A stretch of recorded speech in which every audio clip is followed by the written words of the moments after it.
Ayura, Lolet Soles, boto sa tambalan ng Don Bell?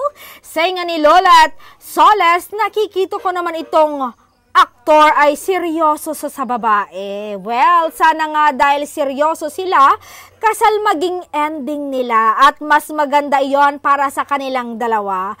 Kahit hindi na ako invited, matutuwa pa rin ako.